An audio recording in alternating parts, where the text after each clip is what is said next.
Hi, Wee. So we're going to do your English exam, and we're gonna start with Pollyanna. In the third quarter, you started with what chapter? I think 12 Okay. chapter. And then you ended with 18th or like 17th chapter. all right.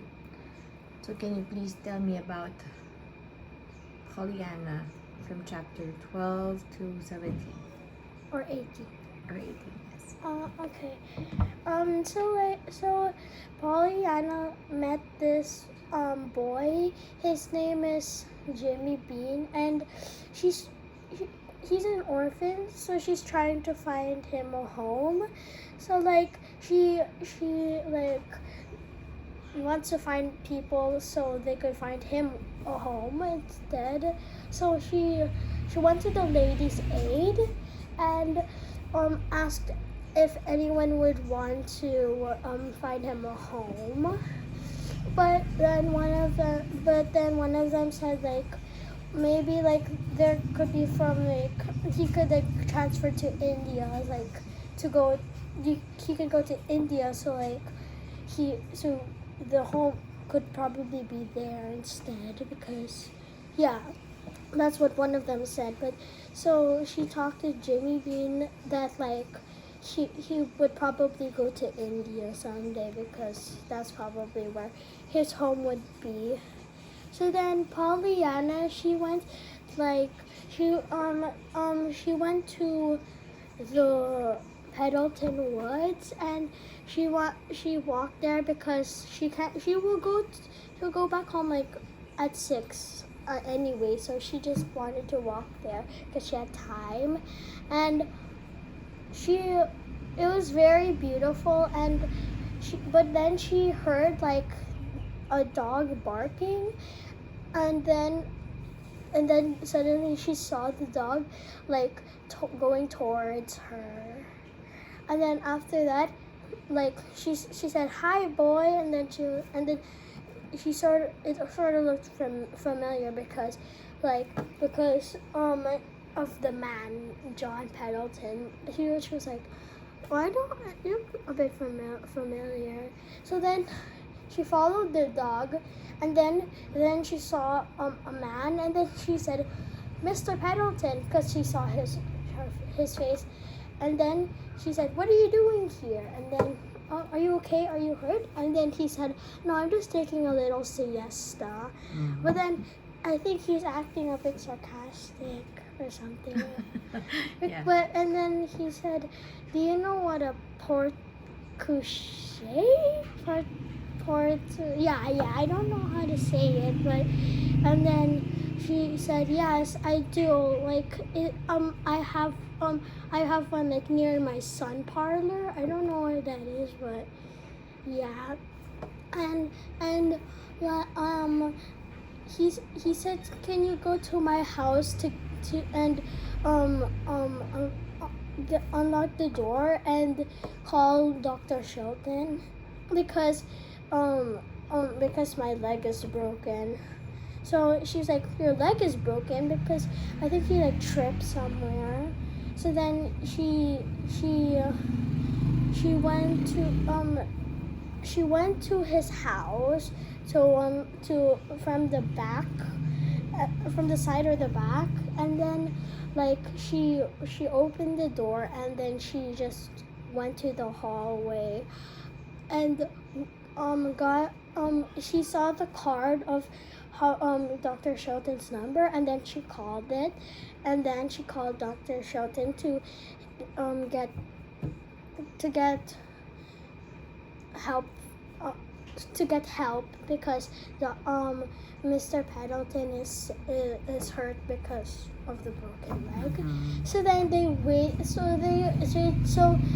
waited. So she went back to she talked to Dr. Shelton so he could come.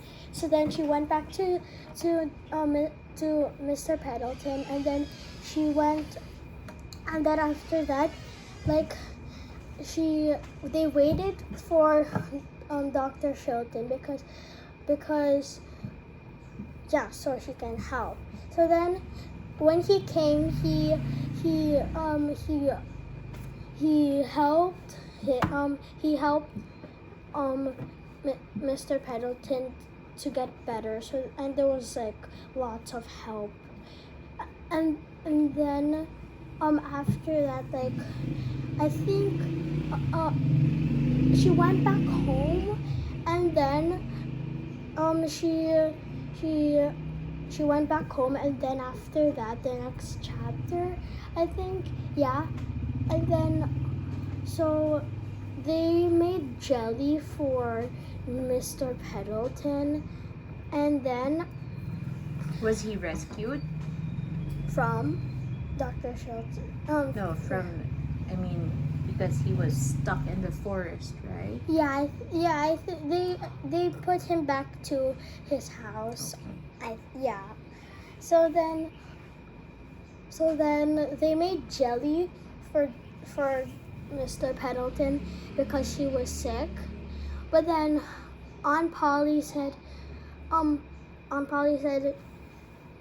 "What who are you making that jelly for?"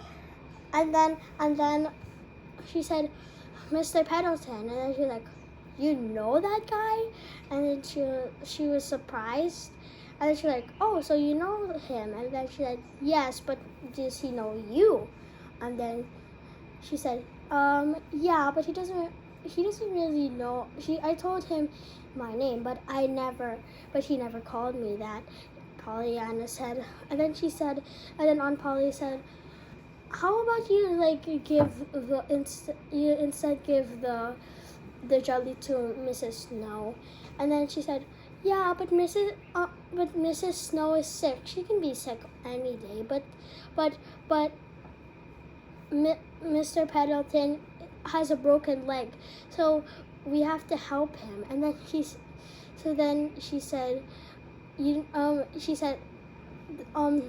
"Does he know where you live?" And then he said, "No." And then I said, "Does he know that you're my niece?" And then she said, "No." And then she said, "Just don't tell him that it was from me, just from you, okay?" And then she said, "Okay." And then she said, "Okay, fine, you can give it to him." And then she said, "Okay." And then she went to give the jelly to Mr. Pendleton. So then she went to his house, and then she saw a woman, and then she said, "This is for Mr. Pendleton." And then she said, "Oh, okay, thank you, dear." And then she walked away, and then she went inside. And then she went to Mr. Pendleton, and then she asked Mr. Pendleton if he knows what jelly tastes like. And then she said, "Well, I never tried it before." So then she said, "It's okay. It tastes good." And then he said, "Okay." And then because he was in the bed and he was still resting, and then she talked and chatted with him a bit, but then he said, "Do you you gave this to me, right?" And then she said, "Yeah, but Aunt Polly didn't want me to know that." Yeah, Aunt Polly didn't want me to know that. Didn't want you to know that it was from her. So, but then she's like, "You know Aunt Polly?" And then he was like, "Yeah." And then he said, "She's you're her niece." And then she's like, "Yeah." And then he was silent. And then she said, "I'll be going now," Pollyanna said. And then she had to go. And then she saw Dr. Shilton, and then he said, "Hi, Pollyanna." And then she said, "Hi." And then he said, "Do you want to ride home?" And then she said, "Okay, sure." And then she said, "I love rides home." And then he drove Pollyanna home to her house, and then she said, "Thank you, Dr. Shelton, for the ride." And then Nancy said, "Who is that?" And then like, "Dr. Shelton." And then she was like, "Okay." And then Aunt Polly said, "Did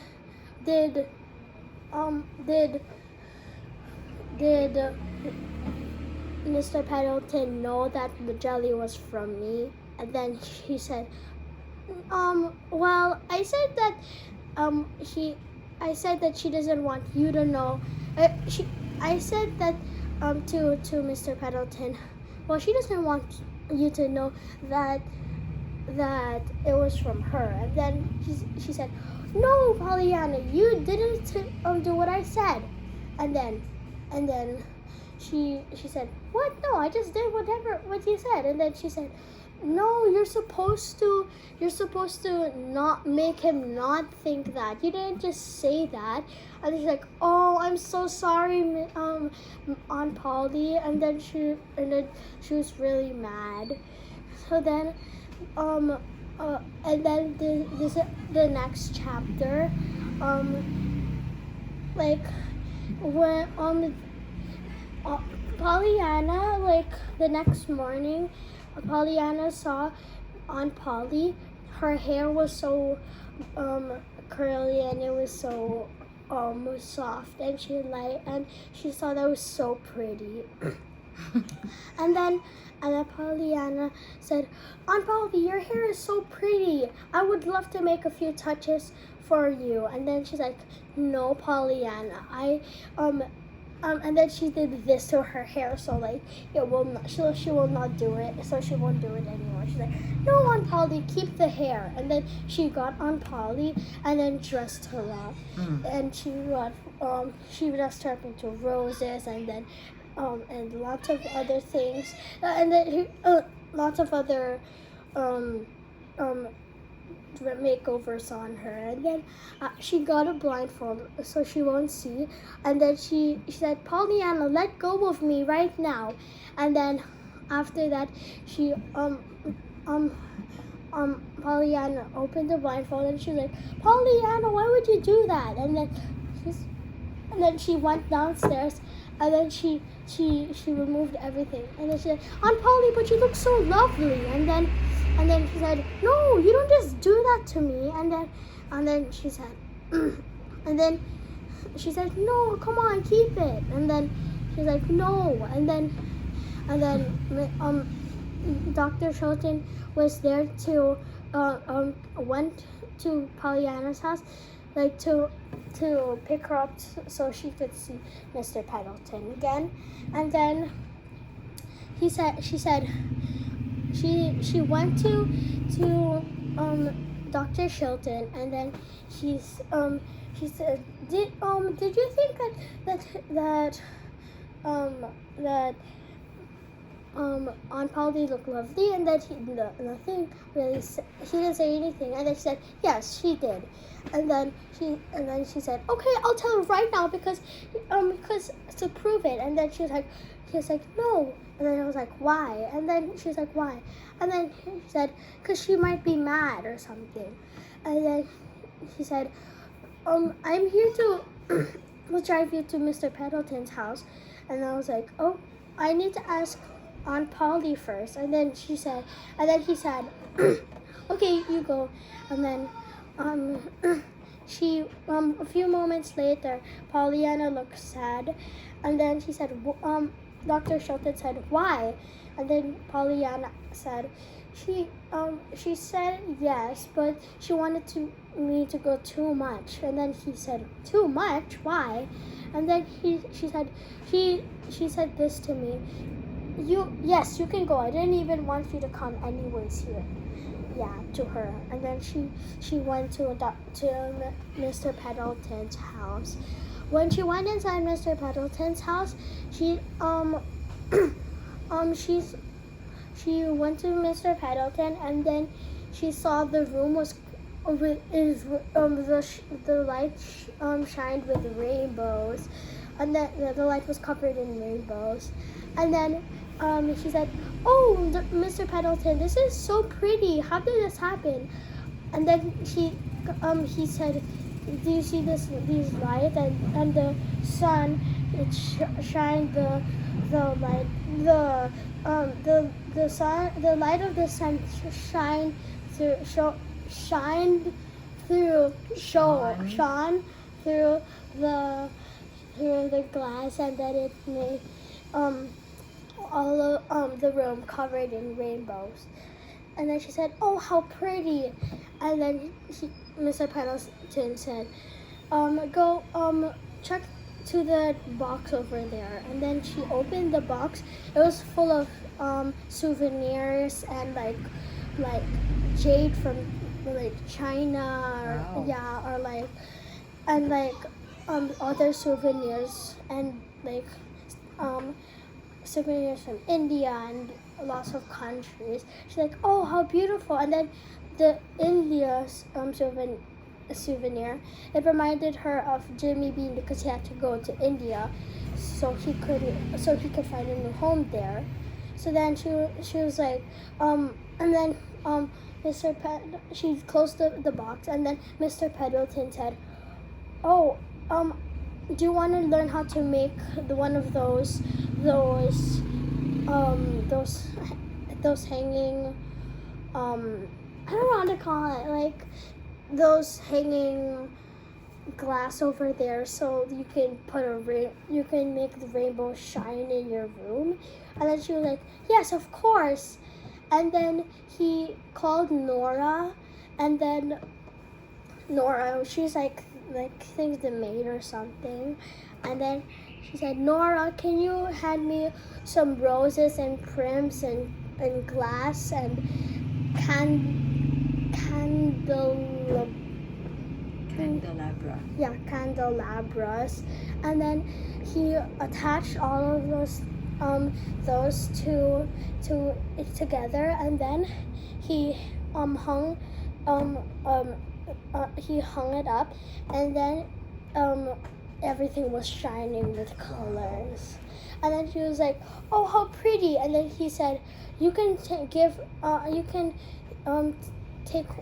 these home." And then it's like, and then she was like, "Well, I think I would want to give some of these one to Aunt Polly." And then Mr. Pendleton said, "Well, I think you need more than just one to make her happy." And then she got everything, and she was like so happy. That was a great narration, Uli. That was a long one. Yeah. Wow. Okay. Why do you think Aunt Polly was keeping it a secret from Mr. Pendleton? That she was the auntie of Pollyanna. I don't know. I think they knew each other before. Mm. So Do you think they were friends or enemies? Or what do you think? I think they just knew each other, but I don't know, frenemies. Okay. Alright. Okay. Thank you. What about Shakespeare? Yes. Okay. A Midsummer Night's Dream, Passage 4. 3? Or Oh, sorry, 4? Passage 3. Yes. Nick Bottom, the Weaver. Okay. Okay. I have had a most rare vision. I have had a dream past the wit of man to say what dream it was. Man is but an ass if he go about to expound this dream. The eye of man hath not heard, the ear of man hath not seen, man's hand is not able to taste, his tongue to conceive, nor his heart to report what my dream was. I shall get Peter Quince to write a ballad of this dream. It shall be called Bottom's Dream, 'cause it hath no bottom. Very good. Alright, thank you. And then, in your life pack, you learned how to write a haiku. I actually have a haiku. Or what is a haiku first?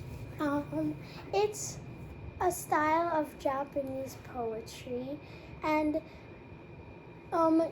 so what a haiku, it doesn't need a title, and it doesn't always have to like start it doesn't always have to start with capital letters, and and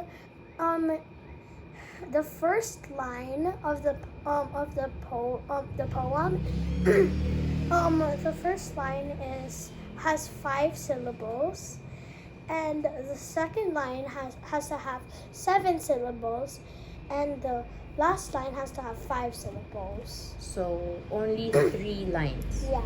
Okay. Can you give me an example of a haiku that you wrote? I need to Okay, sure. and it's here, and okay, so What? Okay. a wonderful town, so happy in their village, so warm and sunny. So this is Can I see? Check. Don't. Okay. so that's my haiku. Okay, very good. Very good. All right. Thank you so much. Bye. Bye.